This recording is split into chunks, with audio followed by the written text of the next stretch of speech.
पुष्पा नाम सुन के फ्लावर समझे क्या? फायर है मैं।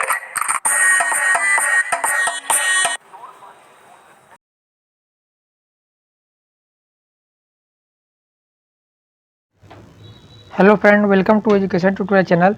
देखिए फ्रेंड, ये हमारा करंट अफेयर का लेक्चर है और इसमें हम प्रतियोगी परीक्षाओं में पूछे गए प्रश्नों को सॉल्व करेंगे। देखिए फ्रेंड, जो ये पेपर है वो आपका यूपीपी का है, उत्तर प्रदेश पुलिस का, और इसमें जनरल नॉलेज का जो प्रश्न है उसे हम आज कवर करते हैं कि देखते हैं जनरल नॉलेज में कौन कौन से प्रश्न पूछे जाते हैं।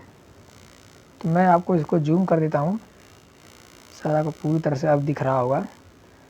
तो हमारा जो पहला प्रश्न है वो क्या है? पहला प्रश्न है तो है निम्न में कौन से वेद से हमें संगीत संबंधित विशद जानकारी प्राप्त होती है? तो निम्न में कौन से वेद से हमें संगीत संबंधी विशद जानकारी प्राप्त होती है? तो इसका सही जवाब है सामवेद।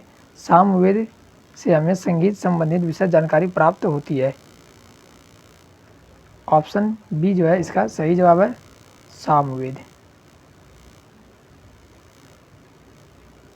अगला प्रश्न देखिए, निम्नलिखित भारतीय राज्यों में से किस राज्य की लोकसभा में केवल एक सीट है? तो फ्रेंड देखिए, त्रिपुरा में 2 सीट है लोकसभा की, मणिपुर में 2 लोकसभा की सीटें हैं, मेघालय में 2 लोकसभा की सीटें हैं। लेकिन मिजोरम एक ऐसा राज्य है जहां पर जो लोकसभा की जो सीटें हैं वो मिजोरम में केवल 1 सीट है लोकसभा में। तो ऑप्शन डी इसका सही है। अगला प्रश्न देखिए, अंतर्राष्ट्रीय ओलंपिक समिति IOC के अध्यक्ष कौन है? तो इंटरनेशनल ओलंपिक काउंसिल के अध्यक्ष कौन है? तो ऑप्शन में क्या है? जू जैकिंग, थॉमस बाक, कैथी सुलवान, नरेंद्र बत्रा। तो जो इसका सही जवाब है वो क्या है? इसका सही जवाब है फ्रेंड नरेंद्र बत्रा जो है, ये इसका सही जवाब है option C. Olympic IOC international Olympic council के अध्यक्ष कौन है? तो यह नरेंद्र बत्रा। अगला प्रश्न देखिए, थालघाट दर्रा निम्न में से किस पर्वत श्रेणी में स्थित है? तो फिर देखिए, थालघाट जो दर्रा है वो किस पर्वत श्रेणी में स्थित है? तो ऑप्शन क्या है? पूर्वी घाट, अरावली, विंध्याचल। तो जो इसका सही जवाब है वो है पश्चिमी घाट। पश्चिमी घाट में जो है ये थालघाट दर्रा स्थित है, पश्चिमी घाट में। ऑप्शन सी सही है। अगला प्रश्न देखिए, राजा राम मोहन राय ने निम्न में से किसकी स्थापना की थी? तो फिर देखिए, राजा राम मोहन राय ने निम्न में से किसकी स्थापना की थी? तो राजा राम मोहन राय ने ऑप्शन में देखिए क्या है? प्रार्थना समाज, देव समाज, आर्य समाज, ब्रह्म समाज। तो इसका जो सही जवाब है वो क्या है? ब्रह्म समाज की स्थापना की थी किसने? राजा राम मोहन राय ने। ऑप्शन ए जो है ये इसका सही जवाब है, ब्रह्म समाज की स्थापना की थी राजा राम मोहन राय ने। अगला प्रश्न देखिए, पर्यावरण मित्र ईंधन गैसोहाल किसके मिश्रण से बनता है? तो देखिए, पर्यावरण मित्र ईंधन कहा जाता है गैसोहाल को, और गैसोहाल किससे बनता है? तो गैसोहाल किससे बनता है? ऑप्शन क्या है? पेट्रोल तथा इथेनॉल, डीजल तथा इथेनॉल, पेट्रोल तथा डीजल, उपयुक्त में से कोई नहीं। तो इसका जो सही जवाब है वो, इसका सही जवाब क्या है? पेट्रोल तथा इथेनॉल। पेट्रोल तथा इथेनॉल से ये गैसोहाल मिश्रण बनता है। ऑप्शन ए इसका सही जवाब है। अगला प्रश्न देखिए, वर्ष 2024 में वर्ष 2024 में 33वां ग्रीष्मकालीन ओलंपिक कहाँ पर आयोजित होगा? तो वर्ष 2024 में 33वां ग्रीष्मकालीन ओलंपिक ये कहाँ पर आयोजित होगा? तो इसमें ऑप्शन में देखिए क्या है? ऑप्शन है पेरिस फ्रांस, ऑप्शन बी है Los Angeles USA, option C क्या है? ब्रिस्बेन ऑस्ट्रेलिया, ऑप्शन डी क्या है? दिल्ली भारत। तो इसका जो सही जवाब है वो क्या है? तो इसका सही जवाब है ब्रिस्बेन ऑस्ट्रेलिया। ये 33वां ग्रीष्मकालीन ओलंपिक ब्रिस्बेन ऑस्ट्रेलिया में आयोजित किया जाएगा। ऑप्शन सी जो है ये आपका सही है। अगला प्रश्न देखिए, भारतीय संविधान में उल्लिखित प्रावधानों के अनुसार विधानसभा में अधिकतम सदस्यों की संख्या कितनी? सदस्यों की संख्या डैश से अधिक और डैश से कम नहीं होती है। मतलब भारतीय संविधान में उल्लिखित प्रावधानों के अनुसार विधानसभा में अधिकतम सदस्यों की संख्या अधिक से अधिक कितनी हो सकती है और कम से कम कितनी हो सकती है? तो देखिए, अपने भारत में सर्वाधिक विधानसभा सीटें कहाँ पर हैं? तो उत्तर प्रदेश में है 403 विधानसभा सीटें। और अधिक से अधिक कितनी विधानसभा सीटें हो सकती हैं? तो अधिक से अधिक 500 विधानसभा सीटें हो सकती हैं और कम से कम 60 विधानसभा सीटें हो सकती हैं। तो इसका जो सही जवाब है वो है आपका ऑप्शन बी जो है इसका सही जवाब है। अगला प्रश्न देखिए, बहुत ही महत्वपूर्ण प्रश्न है कि टोक्यो ओलंपिक गेम्स के लिए भारत के ओलंपिक थीम गान का शीर्षक बताएं।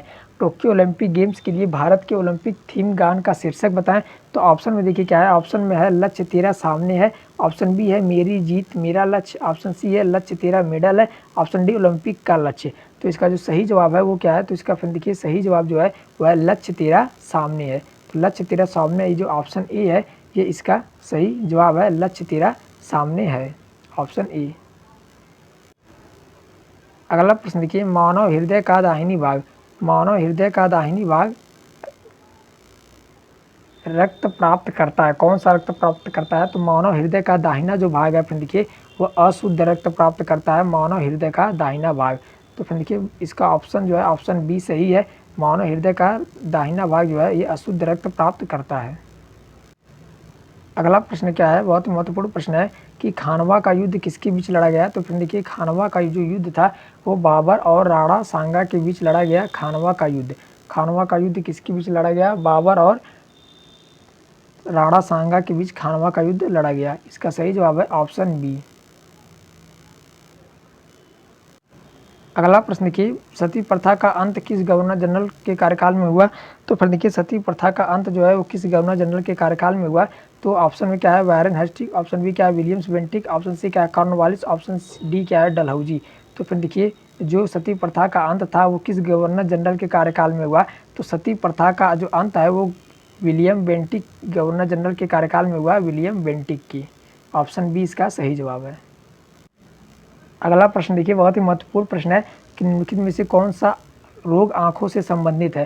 तो फिर देखिए निम्नलिखित में से कौन सा रोग आँखों से संबंधित है? तो इसका जो सही जवाब है वो क्या है? तो ऑप्शन में देखते हैं क्या है। ऑप्शन में है मोतियाबिंद, टेक्रोमा, रतौंधी, ये सभी।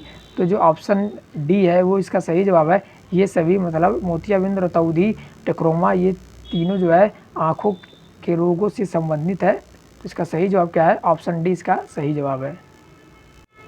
अगला प्रश्न देखिए, निम्न में से किसे भारत के ग्राउंड ओल्ड मैन के नाम से जाना जाता है? तो फ्रेंड देखिए निम्न में से किसे भारत के ग्राउंड ओल्ड मैन के नाम से जाना जाता है? तो ऑप्शन में क्या है दादा भाई नौरोजी, दादा भाई नौरोजी। ऑप्शन में है सुरेंद्र नाथ बनर्जी है, फिरोज शाह मेहता है, डब्ल्यू.सी. बनर्जी है। तो इसका जो सही जवाब है वो क्या है? दादा साहब नौरोजी, दादा भाई नौरोजी ये जो है ग्राउंड ओल्ड मैन के नाम से इन्हें जाना जाता है, ग्राउंड ओल्ड मैन के नाम से इन्हें जाना जाता है, दादा भाई नौरोजी। ऑप्शन ए इसका सही जवाब है। अगला प्रश्न देखिए, बहुत ही महत्वपूर्ण प्रश्न है कि विद्युत सेल में किस प्रकार की ऊर्जा निहित होती है? तो फिर देखिए विद्युत सेल में किस प्रकार की ऊर्जा निहित होती है? तो ऑप्शन में क्या है रासायनिक ऊर्जा, ऑप्शन बी है यांत्रिक ऊर्जा, ऑप्शन सी है वैद्युतिक ऊर्जा, ऑप्शन डी है स्थितिज ऊर्जा। तो इसका जो सही जवाब है वो क्या है? तो हम देखते हैं यहाँ पर रासायनिक ऊर्जा इसका सही जवाब है। रासायनिक ऊर्जा ये विद्युत सेल में ऊर्जा निहित होती है वह है रासायनिक ऊर्जा। अगला प्रश्न देखिए, किसी कैदी को न्यायालय के समक्ष प्रस्तुत करवाने के लिए निम्न से कौन सी रिट न्यायालय आदेश की आवश्यकता पड़ेगी? तो फिर देखिए रिट जो होता है वो डीपीएसपी के अंतर्गत आता है, directive principle of state and policy. Writ जारी होता है और इसमें किस कैदी को न्यायालय के समक्ष प्रस्तुत करवाने के लिए, किसी कैदी को न्यायालय के समक्ष प्रस्तुत करवाने के लिए निम्न में से कौन सी रिट न्यायालय आदेश की आवश्यकता होती है? तो ऑप्शन में क्या है उत्प्रेषण, ऑप्शन बी है अधिकार परीक्षा, ऑप्शन सी है बंदी प्रत्यक्षीकरण, ऑप्शन डी है परमाधिदेश। तो इसका जो सही जवाब है वो कौन सा है? वह इसका ऑप्शन सी जो है सही जवाब है, बंदी प्रत्यक्षीकरण रिट की आवश्यकता पड़ती है। तो ये ऑप्शन सी जो है ये सही है, बंदी प्रत्यक्षीकरण। अगला प्रश्न देखिए फ्रेंड, वायुमंडल की वार्षिक तापमान वृद्धि को क्या कहते हैं? तो फ्रेंड देखिए वायुमंडल की वार्षिक तापमान वृद्धि को क्या कहते हैं? तो वायुमंडल की वार्षिक तापमान वृद्धि को ऑप्शन में देखते हैं हम क्या क्या है। तो ऑप्शन पहला ऑप्शन जो है वो क्या है? ऑप्शन पहला है greenhouse effect, option B है ग्लोबल वार्मिंग, ऑप्शन डी है इनमें से कोई नहीं, ऑप्शन सी है ओजोन प्रभाव। तो इसका जो सही जवाब है वो है आपका ग्लोबल वार्मिंग, मतलब वायुमंडल की वार्षिक तापमान वृद्धि को क्या कहते हैं? Global warming. इसका ऑप्शन बी जो है ये आपका सही जवाब है। Thank you friend. देखिए फ्रेंड ये यूपीपी का जो जनरल नॉलेज के प्रश्न थे, अभी और प्रश्न है उसको हम अगले लेक्चर में करेंगे। आप इस वीडियो के लिए लाइक ज़रूर करें जिससे हमें मोटिवेशन मिले और हम अगला वीडियो आपके लिए अपलोड कर पाएँ। तो इसलिए लाइक का बटन ज़रूर दबाइए। धन्यवाद।